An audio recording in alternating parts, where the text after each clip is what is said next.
Good morning students. Today we are going to start a new lesson, environmental management. Already in lower classes we studied about the environment. What is environment? The living and non-living things which is around us are called environment, isn't it? So environmental management is how to keep our environmental in the safe. How to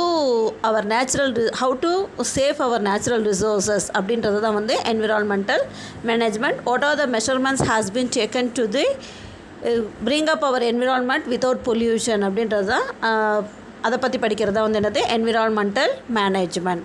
so environmental management அப்படின்றது வந்து என்னென்னா it deals with the different aspects of environment, அதோட its structure, function, its quality and its maintenance including conservation of its living and non living components. So இப்போ particular environment இருக்குது அப்படின்னா particular temperature இருக்கும், அங்கே இருக்கக்கூடிய என்னது ஹேபிடேட் இருக்கும், particular plans இருக்கும், அங்கே இருக்கக்கூடிய பர்டிகுலர் அனிமல்ஸ் இருக்கும், அது எல்லாமே வந்து எப்படி பாதுகாக்கிறோம் அப்படின்றது தான் வந்து environmental management. Okay, the diversified natural resources on this earth provide the necessities for survival of all forms of life including man. Everything that comes from nature has some utility for man, but its utilization is possible based on the availability of appropriate technology. So இப்போ நம்மளுக்கு ஏற்கனவே தெரியும் resource அப்படின்னா என்னது, நேச்சுரலாக நம்மளுக்கு என்விரான்மெண்டல்லேருந்து என்னென்ன கிடைக்கக்கூடியதோ அதுதான் வந்து ரிசோர்ஸஸ் அப்படின்னு சொல்கிறோம் இல்லையா. ஸோ ரிசோர்ஸஸ் அப்படின்றது some resources it may be renewable, some will be non renewable. So when we are using the environmental resources again and again it can be available in the nature by the nature அப்படின்னா that is called renewable resources. Okay, then some resources அப்படின்னா இயற்கை வளங்கள் அப்படின்னு சொல்லலாம். Environmental resources அப்படின்னா இயற்கை வளங்கள், இப்போ நீர், நிலம், காற்று எல்லாமே நம்மளுக்கு கிடைக்கக்கூடிய இயற்கை வளங்கள் தான். அதில் வந்து இப்போ நீரெல்லாம் பார்த்தீங்க அப்படின்னா நேச்சுரல் ரிசோர்ஸஸ், அது வந்து நான் ரினியூவபிள்னு சொல்ல முடியாது, ரினியூவபிள் ரிசோர்ஸஸ் தான் இல்லையா. If you are growing more forest that can be renewable. So அந்த மாதிரி இயற்கையாக கிடைக்கக்கூடிய அந்த வளங்களை வந்து நம்ம 2 கேட்டகரிஸாக பிரிக்கலாம். என்ன எப்படி அப்படின்னா renewable resources and non renewable resources. Non renewable resources அப்படின்றது என்னென்னா once we use we are not able to get in the early periods. அதாவது ஒரு முறை நம்ம உபயோகப்படுத்திட்டோம் அப்படின்னா திரும்பவும் அது கிடைக்காது. அந்த மாதிரியான வளங்கள் தான் வந்து நான் ரினியூவபிள் ரிசோர்ஸஸ் அப்படின்றோம். இப்போ ரினியூவபிள் ரிசோர்ஸஸ் அப்படின்னா எதை எக்ஸாம்பிள் சொல்லலாம்? Sunlight. Each and every day we are getting sunlight from the sun, isn't it? That is a renewable resources. Non-renewable resources அப்படின்னாக்குள்ளார என்ன சொல்லலாம்? பெட்ரோல், கோல், அதெல்லாம் பார்த்தீங்க அப்படின்னா to formation of petroleum and coal எல்லாம் வந்து பார்த்திங்கன்னா 200 மில்லியன் இயர்ஸ் ஆகும். ஸோ அப்போ வந்து என்னாகும், once we are using in the maximised level we are not getting that easily. So such a type of resources we can use in the proper manner that are called non-renewable resources. Okay, so why we are using more amount of resources? So increasing the population leads to utilize the more availability of resources, isn't it? So population increase ஆக என்ன ஆகும் அப்படின்னா நம்மளுடைய தேவைகள் வந்து அதிகமாகும். தேவைகள் அதிகமாகும் பொழுது நம்ம இயற்கை வளங்களை வந்து அதிக அளவு யூஸ் பண்ணுறோம். ஏன் இப்போ வந்து காடுகள் எல்லாம் வெட்டுறோம்? இந்த லெசன் வந்து பார்த்திங்க அப்படின்னா ஜென்ரல் டாபிக்ஸ் தான் எல்லாமே இருக்குது. எல்லாம் நீ வந்து லோயர் கிளாஸில் படித்தோம் அதே தான் இருக்குது. ஓகேவா? ஸோ எப்படி வந்து நம்மளுக்கு பாப்புலேஷன் இன்க்ரீஸ் ஆகிறதுனால நம்மளுக்கு என்னென்ன ப்ராப்ளம்ஸ் இருக்கும்? பேசிக் நீட்ஸ் இருக்கு இல்லையா, ஷெல்டர், ஃபுட்டு அண்டு கிளாத் இல்லையா, அது எல்லாமே we are getting from the plants, isn't it? So நம்ம பாப்புலேஷன் இன்க்ரீஸ் ஆக ஷெல்டருக்காக வந்து என்ன பண்ணுறோம்? காடுகளை அழிக்கிறோம், மரங்களெல்லாம் அழிக்கிறோம். அதே மாதிரி காடுகள் அழிக்கிறதுனால நம்மளுக்கு ஃபுட் ஸ்கார்சிட்டி வருது. அதே மாதிரி கிளாத்ஸுக்காக அந்த ஃபைபர் பிளான்ட்ஸ் எல்லாம் வந்து நம்ம அழிக்கிறோம். இந்த மாதிரி நேச்சுரல் ரிசோர்ஸை வந்து அதிக அளவு அழிக்கிறனால அது வந்து என்னாகும்? Some environmental disorders may be causes. Okay, so அதை பற்றி தான் we are going to see about this lesson, environmental management. How can we improve our environmental resources அப்படின்றது. ஓகேவா? Then conservation and judicious use of resources. Conservation அப்படின்றது என்னது? பாதுகாக்கணும். எப்படி நம்ம என்விரான்மெண்ட்டில் பாதுகாக்கலாம் அப்படின்னா natural resources are conserved for their biological, economic and recreational values. The use of natural resources in excess and unplanned way leads to imbalance in the environment.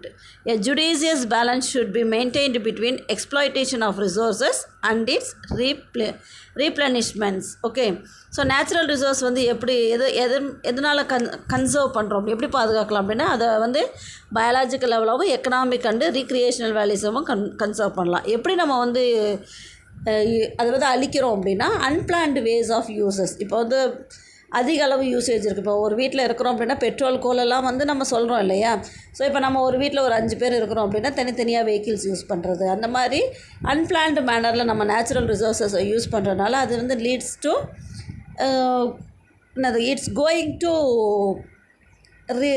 Renewable பண்ண முடியாத கண்டிஷனுக்கு போயிடும் இல்லையா. So it leads to imbalance இந்த environment. அது வந்து என்ன ஆகும் அப்படின்னா இம்பேலன்ஸ் ஆகிடும். என்விரான்மெண்டலில் வந்து இம்பேலன்ஸ் இருக்கும். ஸோ நம்மளுக்கு ஏற்கனவே தெரியும் biotic and abiotic are inter depend இந்த environmental.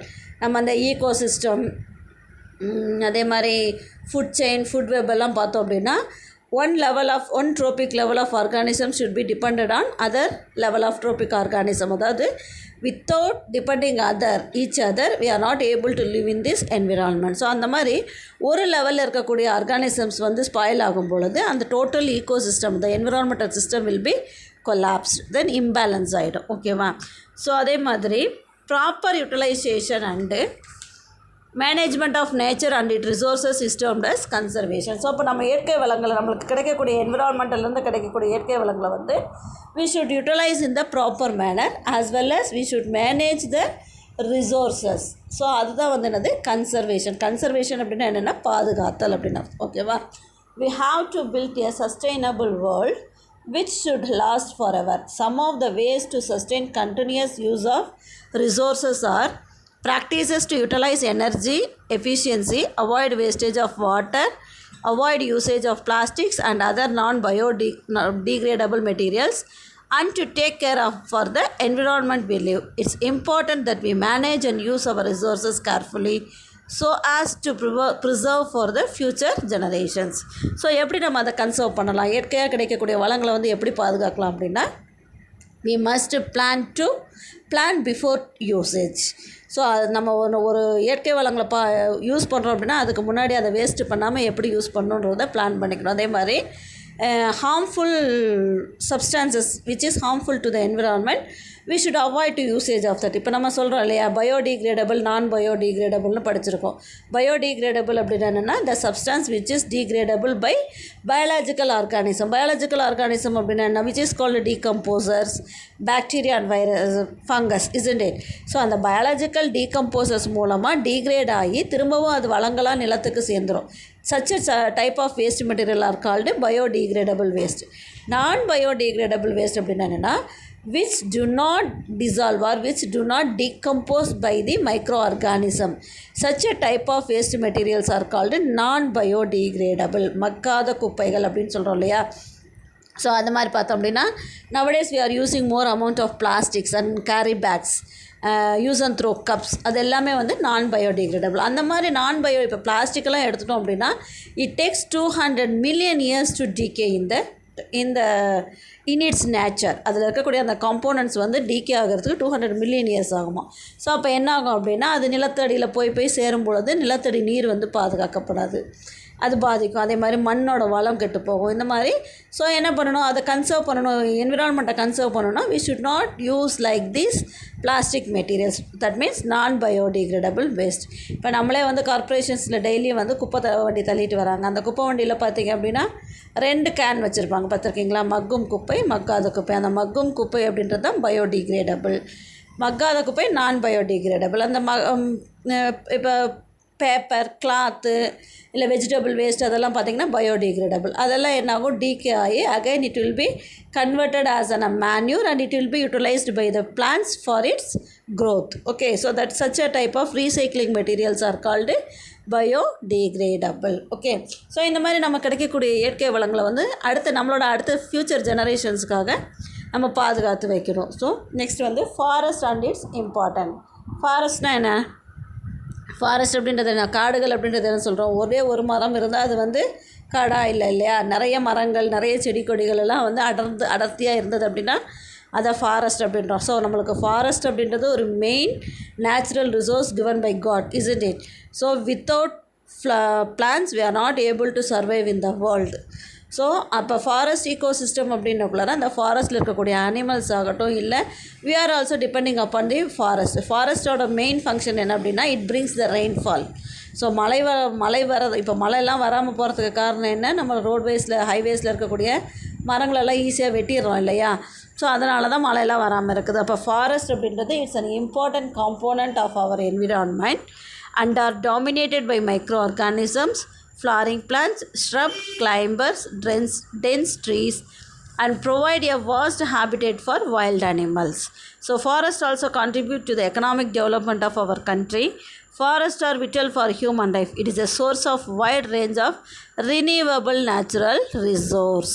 They provide wood, food, fodder, fibre and medicine. Forest வந்து one of the renewable natural resources. நம்ம யூஸ் பண்ண வந்து மீண்டும் நம்மளுக்கு வளரக்கூடிய ஒன்று தான் வந்து மரங்கள் இல்லையா. ஸோ அப்போ நம்மளுக்கு வந்து ஃபாரஸ்ட் அப்படின்றது வந்து பேர்ட்ஸுக்கோ இல்லது கிளைம்பரோ இல்லை நிறைய ஸ்ட்ரப்பு ஹெர்பு எல்லாமே இருக்கும். அதை தவிர நிறைய வைல்டு அனிமல்ஸ் எல்லாமே அங்கே இருக்கும். நம்ம ஹியூமன் பீயிங்ஸ்க்கு அதனுள்ளேருந்து என்ன கிடைக்கிது அப்படின்னா நம்மளுக்கு வந்து என்னது வுட்டு கிடைக்கும், அதே மாதிரி டிம்பர், மெடிசினல் வேல்யூபிள் பிளான்ட்ஸ் இதெல்லாமே கிடைக்கும். So it is one of the renewable natural resources. Okay, so forest are major factor of environmental concern. They act as a carbon sink, regulate climatic conditions, increase rainfall, reduce global warming, prevent natural hazards like flood and landslides, protect wildlife, and also act as a catchments for water conservation. They also play a vital role in maintaining the ecological balance. So forest அப்படின்றது வந்து நம்மளுக்கு கிடைச்சிருக்கக்கூடிய மிகப்பெரிய environmental concern. அது என்ன அப்படின்னா carbon sink அப்படின்றோம். நம்ம ஏன் கார்பன் சிங்க் அப்படின்னு சொல்கிறோம் அப்படின்னா if there is no tree around us, what will happen? So நம்ம எக்ஸேலிங் பண்ணக்கூடிய கார்பன் டை ஆக்சைடு எல்லாமே நம்மளை சுற்றி இருக்கும். அந்த கார்பன் டை ஆக்சைடு வந்து என்ன ஆகும் அப்படின்னா it will be very harmful to our health, isn't it?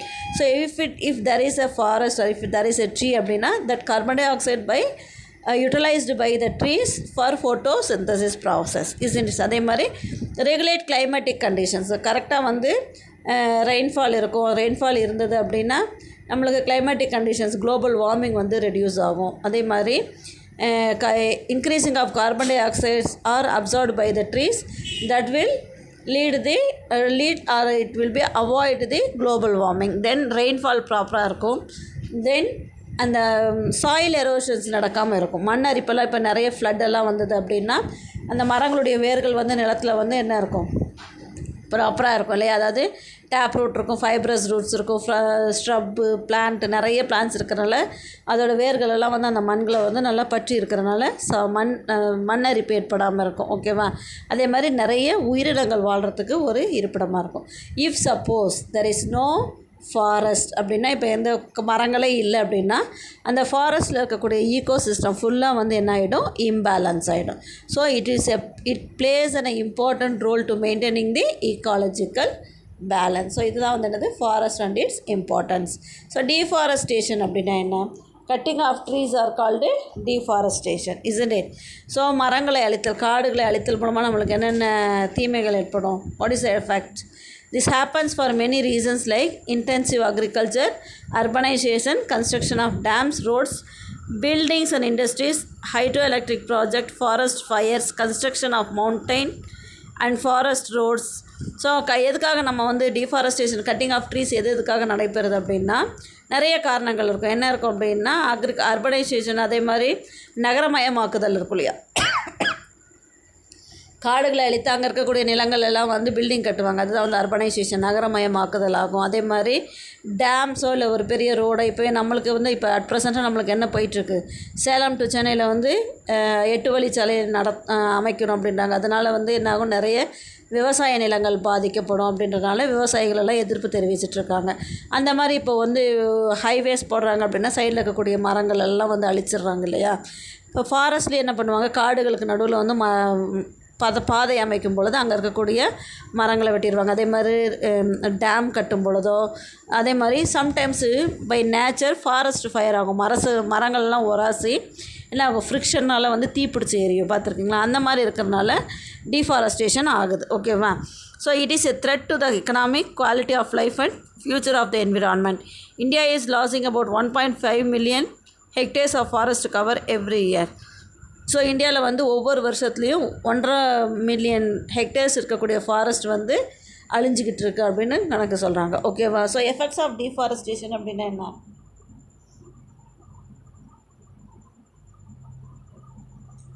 So இந்த டீஃபாரஸ்டேஷன் நடக்கிறதுனால என்ன ஆகும்? Deforestation give rice to ecological problems like floods, drought, soil erosion, loss of wildlife, extinction of species, imbalance of biogeochemical cycles, alteration of climatic condition and desertifications. Okay, so deforestation காடுகளை அழிக்கிறதுனால என்ன ஆகும்?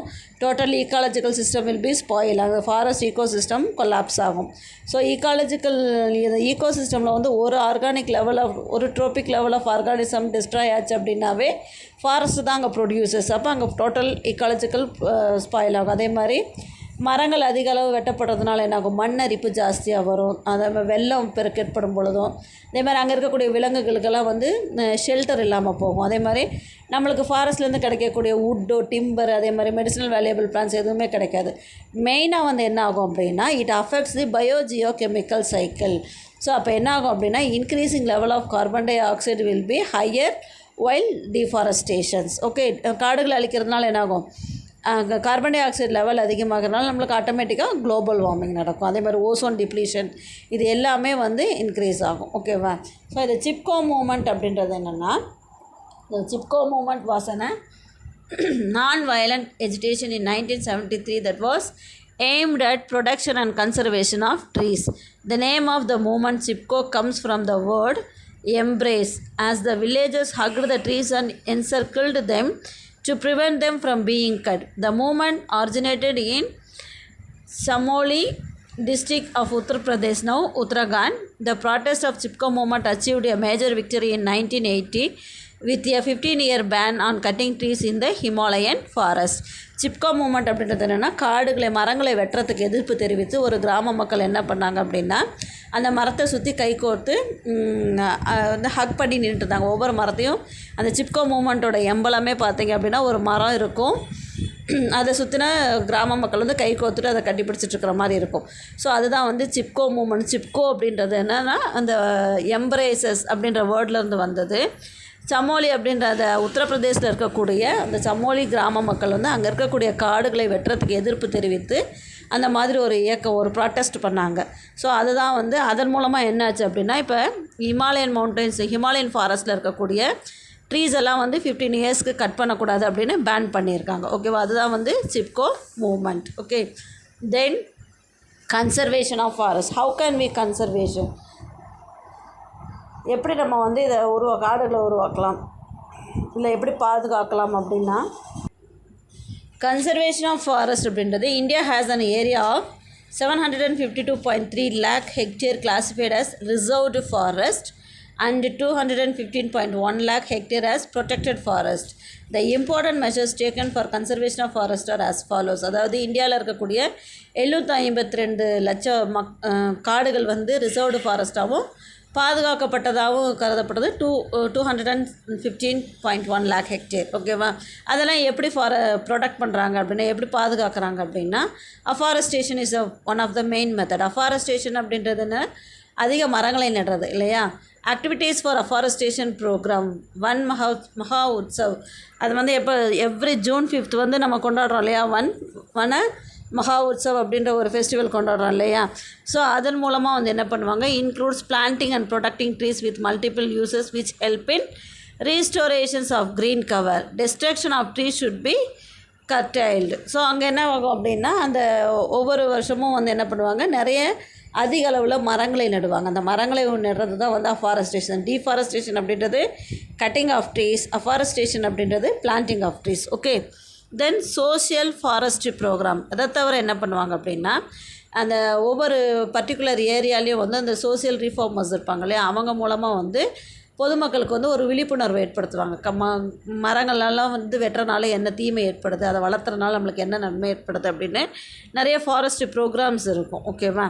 So social forestry program it should be undertaken on a large scale with active participation of the public and utilization of common land to produce firewood, fodder and timber for the benefit of the rural community.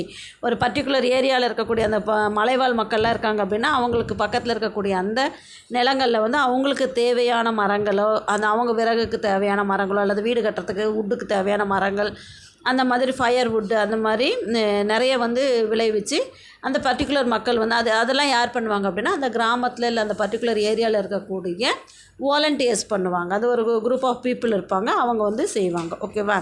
So அதன் மூலமாக வந்து என்ன பண்ணுவாங்க, காடுகள் வந்து அழியாமல் பாதுகாத்துக்குவாங்க. Then this relieves pressure on existing forest and to safeguard future of tribals. So அப்போ என்ன ஆகும், அந்த மலைவாழ் மக்கள் அங்கே இருக்கக்கூடிய அந்த பர்டிகுலர் ஏரியாவில் இருக்கக்கூடிய அந்த மூலிகை செடிகள் மோஸ்ட் ப்ராபப்ளி ட்ரைபல்ஸ் வந்து they know more valuable plants, medicinal plants in their life isn't it. So அவங்களுக்கு வந்து அந்த மலைவாழ் மக்களுக்கு அந்த பர்டிகுலர் ஏரியாவில் என்னென்ன மெடிசினல் பிளான்ஸ் இருக்குன்னு தெரியும், அங்கே மட்டுமே அதை கல்டிவேட் பண்ணிக்குவாங்க. ஸோ அந்த தாவரங்கள்லாம் அழியாமல் பாதுகாக்கிறதுக்கு அந்த social forestry program will be helped for the conservation of forest. Next வந்து ஃபாரஸ்ட் கன்சர்வேஷன் த்ரூ லாஸ். அதற்கு காடுகளை பாதுகாக்கின்றது சில விதிகள் எல்லாம் இருக்குது. Adopting stringent laws and the policies to conserve and protect forests are through National Forest Policy 1952 and 1988 and Forest Conservation Act 1980.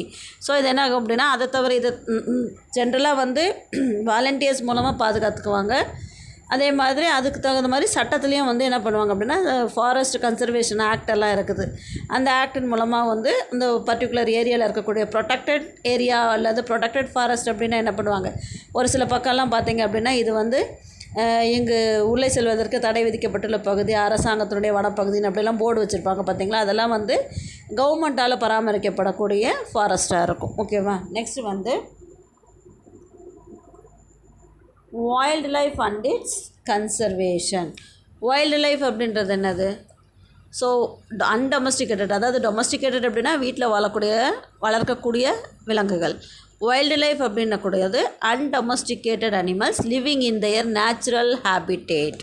So அதோட வந்து இயற்கையிலவே, அதாவது அதோட இயற்கை நேச்சுரல் என்விரான்மெண்ட்டில் வாழக்கூடிய விலங்குகள் தான் வந்து வைல்டு லைஃப் அப்படின்னு சொல்லுவோம் இல்லையா. ஸோ அது என்னவாக இருக்கும், நேச்சுரல் ஹேபிட்டேட் அப்படின்னா it may be a forest or it may be a grassland or desert, an area without human habitations. They are needed for maintaining biological diversity. It also helps in promoting economic activities that generates revenue through tourism. Conservation of forest and wildlife is interrelated with each other. இப்போ ஃபாரஸ்ட்டை வந்து maintain பண்ணுறவங்களே என்ன பண்ணுவாங்க, அங்கே இருக்கக்கூடிய wild animals இருக்கு இல்லையா, காடுகள் அப்படின்னாவே காட்டு விலங்குகள் எல்லாம் இருக்கும். அங்கே இருக்கக்கூடிய விலங்குகள் வேட்டையாடுறதை தடை பண்ணுவாங்க. அதன் மூலமாக வந்து அதே மாதிரி நிறைய ஜுவாலஜிக்கல் பார்க்ஸ் எல்லாம் மெயின்டைன் பண்ணுறாங்க இல்லையா. அந்த ஜுவாலஜிக்கல் பார்க்ஸ் எல்லாம் வந்து டூரிசம் பிளேஸாக அனௌன்ஸ் பண்ணுறதுனால it will give some economic valuable property to the government also. Okay, so அதுதான் வந்து wild life and its conservation. So அதாவது மனிதர்களுடைய இடையூறு இல்லாமல் விலங்குகள் வந்து அதே மாதிரி அதோடைய இருப்பிடத்தில் வாழக்கூடியது தான் வந்து வைல்டு லைஃப். அதை வந்து எந்த டிஸ்டர்பன்ஸும் பண்ணாமல் இயற்கையாகவே அந்த நேச்சுரல் என்விரான்மெண்டல் கண்டிஷனை பராமரிக்கிறது மூலமாக அதை வந்து என்ன பண்ணுவாங்க, அதிக அளவு மோட்டிவேட் பண்ணுவாங்க, இம்ப்ரூவ் பண்ணுவாங்க அதோட லைஃப் ஸ்டைலை. Okay, then decline in wild life population. Wildlife of India is a great natural heritage. Exploitation of wildlife resources has decreased global wildlife population by 52% between 1970 to 2014. So இதில் வந்து wild life of India அப்படின்றது, அதாவது இந்தியாவில் இருக்கக்கூடிய wild life அப்படின்றது நேச்சுரலாக நம்மளுக்கு இயற்கையில் இருக்கக்கூடிய ஹெரிட்டேஜ். அது exploitation of wild life resources as decrease. இப்போ அதிக அளவில் வந்து அந்த காட்டு விலங்குகளை அழிக்கிறதோ இல்லை வேட்டையாடுறதோ வந்து தடை செய்யப்பட்டிருக்குது.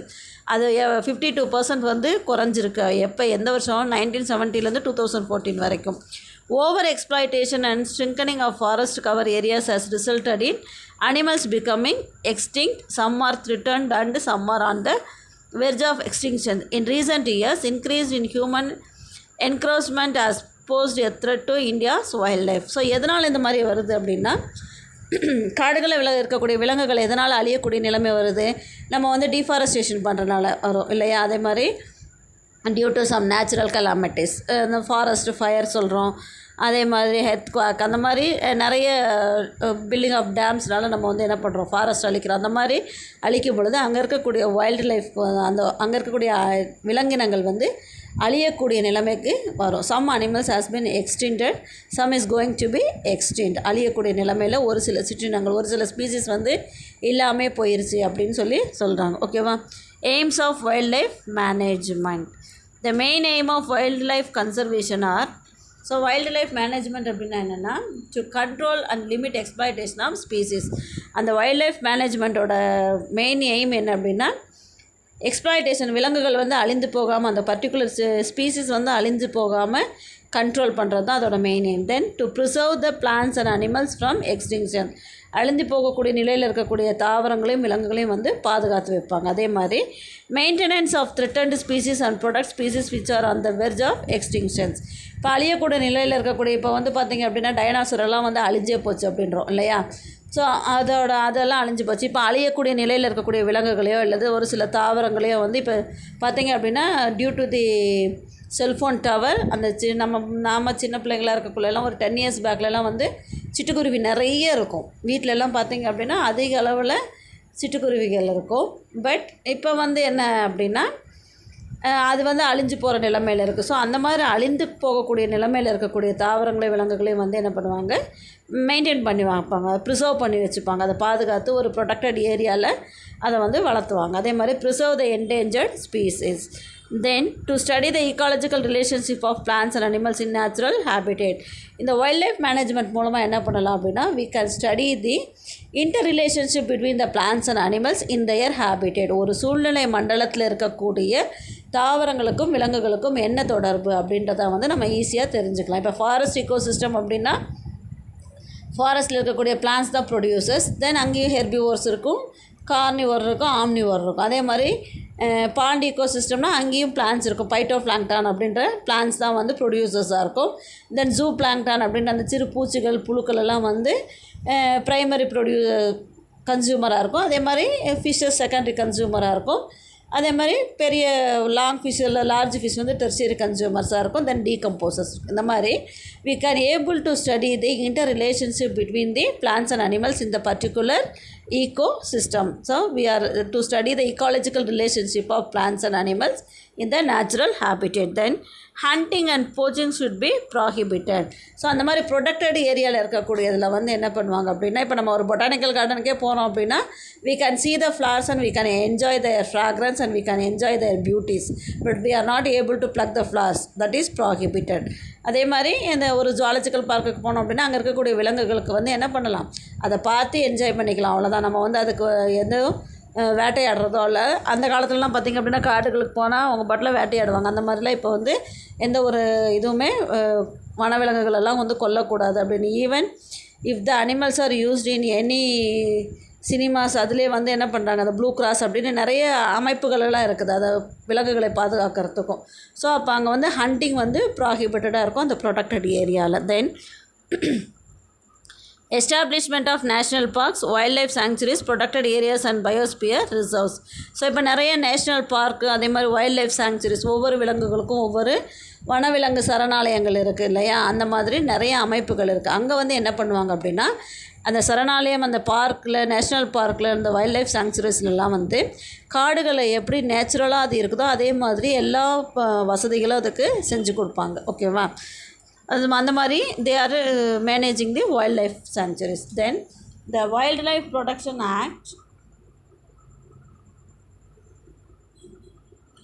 The Wildlife Protection Act was established in 1972. The provisions of the act are prohibit killing and hunting of specified animals. இதாவது இந்த வனவிலங்குகளை வந்து பாதுகாக்கிறதுக்கு அப்படின்னே ஒரு சட்டம் ஏற்றினாங்க. எப்போ அப்படின்னா 1972. அதில் வந்து prohibit killing and hunting of specified animals, ஒரு குறிப்பிட்ட விலங்குகளை வந்து வேட்டையாடுறதோ கொல்றதோ வந்து தடை செய்து இருந்தாங்க. அதே மாதிரி பழைய காலத்துலலாம் பார்த்திங்க அப்படின்னா நம்ம பழைய காலத்து சினிமாலெலாம் பார்த்தோம் அப்படின்னா அந்த ஷூட்டிங்கில் வந்து அது பழைய வீடு காமிச்சாங்கன்னா அதில் ஒரு மான் தோல் இருக்கும், ஒரு புலித்தோலெல்லாம் இருக்கும். ஸோ அப்போ ஹண்டிங் வந்து அவங்களுக்கு வந்து ஒரு பொழுதுபோக்கான நிகழ்ச்சியாக இருந்தது. ஸோ ஆனால் இப்போ வந்து that is prohibited. Okay, then constitute sanctuaries, national parks and closed areas for wild life conservation, special schemes for preservation of endangered species. So அழிந்து வரக்கூடிய என்டேஞ்சர்ட் ஸ்பீசிஸ் அப்படின்னு அழியக்கூடிய நிலையில் இருக்கக்கூடிய சிற்றினங்களை வந்து பாதுகாக்கிறதுக்குன்னு ஒரு சில ஸ்பெஷல் ஸ்கீம் எல்லாம் வச்சுருக்காங்க. Then constitute central zoo authority and recognition of zoos, restrict, regulate and prohibit trade in wild animals and products obtained from them. So அது வந்து என்ன பண்ணுவாங்க அப்படின்னா, இப்போ வைல்ட் லைஃப் சாங்சுரிஸ்க்கெலாம் போனோம் அப்படின்னா நம்ம வந்து எந்த உணவுகள் கொடுக்குறதோ இல்லை வெளியிலேருந்து எடுத்துகிட்டு போகிற அதுக்கு எந்த வித இடையூறும் இல்லாமல் ப்ராஹிபிட் பண்ணி வச்சுருப்பாங்க. அதே மாதிரி அங்கேருந்து இப்போ விலங்குகள்லேருந்து பெறக்கூடிய பொருள்களாக இருந்தாலும் இப்போ வந்து யானை தந்தத்துலேருந்து செய்யக்கூடிய பொருள்களெல்லாம் வந்து தடை செய்து வச்சுருக்காங்க. ஏன் அப்படின்னா அதை ஒரு தந்தம் எடுக்கணும் அப்படின்னா அந்த யானையை கொண்டு தான் எடுக்கிறாங்க அப்படின்றனால அந்த மாதிரி இருக்கிறதெல்லாம் வந்து ப்ராஹிபிட் பண்ணுறதுக்காக ஒரு ஆக்ட், த வைல்ட் லைஃப் ப்ரொடெக்ஷன் ஆக்ட் அப்படின்றத எஸ்டாப்ளிஷ் பண்ணியிருக்காங்க இன் 1972. Okay, then Jim Corbett national park was the first to be established in 1936 in Uttarakhand, India. So முதல்ல வந்து அதாவது நேஷ்னல் பார்க் அப்படின்னு ஆரம்பித்தது வந்து ஜிம் கார்பெட் நேஷ்னல் பார்க் எங்கே அப்படின்னா உத்தரகாண்டில், இந்தியாவில். எப்போ? 1936. Then there are 15 biosphere reserves in India. மொத்தம் வந்து 15 பயோஸ்பியர்ஸ் இருக்குது. The Nilgiris is a biosphere reserve in Tamil Nadu. நம்ம தமிழ்நாட்டில் இருக்கக்கூடிய இதில் வந்து நீலகிரியில் இருக்கக்கூடிய biosphere. Okay, organisations involved in conservation in wildlife. என்னென்ன ஆர்கனைசேஷன் வந்து வைல்டு லைஃப்பை கன்சர்வேஷன் பண்ணுறதுக்கு இருக்குதுன்னு பாருங்கள். Indian board for wildlife, then world wildlife fund for nature, அதாவது இந்தியன் போர்ட் ஃபார் வைல்டு லைஃப்க்குன்னு ஒரு ஆர்கனைசேஷன் இருக்குது. Then world wild life fund for nature, அந்த வேர்ல்டு வைல்ட் லைஃப் ஃபண்டு அது வந்து என்ன பண்ணும் அப்படின்னா இந்த மாதிரி வைல்ட் லைஃப் சாங்சுரிஸு இல்லை அந்த பயோஸ்பியர்லாம் ஆரம்பிக்கிறதுக்கான நிதி உதவியை செய்யும். Then world conservation union, international union for conservation of nature and natural resources, world லெவல்லையும் இருக்குது, இன்டர்நேஷ்னல் லெவல்லையும் இயற்கை வளங்களையும் அங்கே இருக்கக்கூடிய இயற்கை வளங்களை பாதுகாக்கிறதுக்கு ஒரு அமைப்பு இருக்குது. Then convention of international trade in endangered species, endangered species அழியக்கூடிய நிலையில் இருக்கக்கூடிய உயிரினங்களை பாதுகாக்கிறதுக்குன்னே ஒரு அமைப்பு இருக்குது. Convention of international trade in endangered species. Bombay natural history society, wild life preservation society of India, Dehradun. நம்ம டேராடூனில் வந்து என்ன இருக்குது அப்படின்னா ஃபாரஸ்ட் ஆஃபீஸராக போனோம்னா டேராடூனில் தான் ட்ரைனிங் கொடுப்பாங்க. எப்படி ஐஏஎஸ் ஐபிஎஸ்ஸோ அதே மாதிரி ஐஎஃப்எஸ் அப்படின்றது highest level of posting in. இப்போ இஃப் யூ ஆர் ரீடிங் இந்த எம்எஸ்சி பாட்டனி அண்ட் எம்ஃபில்லாம் முடித்தோம் அப்படின்னா நம்ம ஐஎஃப்எஸ் எழுத எலிஜிபிள். அந்த மாதிரி எழுதணும் அப்படின்னா it's a equal cadre to the IAS and IFS. IAS and IPS. அது வந்து நம்மளுக்கு எங்கே ட்ரைனிங் கொடுப்பாங்க அப்படின்னா டேராடூனில் தான் அந்த wild life preservation society of India இருக்கு இல்லையா, அந்த இடத்துல தான் அதோட ஹெட் குவார்ட்டர்ஸ் இருக்குது. Okay, then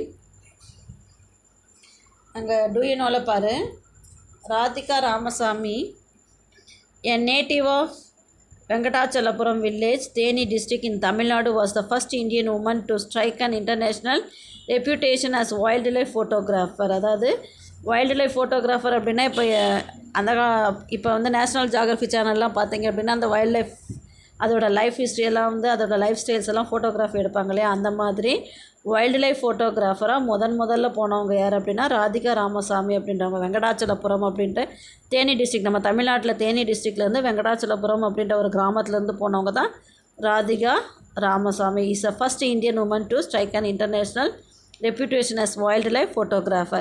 Her passion is towards bird photography. The photo book of wildlife titled The Best of Wildlife Moments was published in the November 2014. அவங்க வந்து என்ன பண்ணாங்க அப்படின்னா அந்த பேர்ட்ஸை பற்றின நிறைய ஃபோட்டோகிராஃபிஸ் எடுத்தாங்க. அதுக்காக ஒரு புக்கும் எழுதியிருக்காங்க, the best of wild life moments. அது வந்து இப்போ 2014 நவம்பரில் பப்ளிஷ் பண்ணியிருக்காங்க. மோஸ்ட் ப்ராபபிளி உங்களுக்கு இந்த do you know, did you know, அந்த மாதிரி இந்த more to know, info bits அந்த மாதிரி இருக்கிறதுலேருந்து தான் கொஷின்ஸ் வரத்துக்கான வாய்ப்புகள் இருக்குது. Okay, so don't refuse to read that.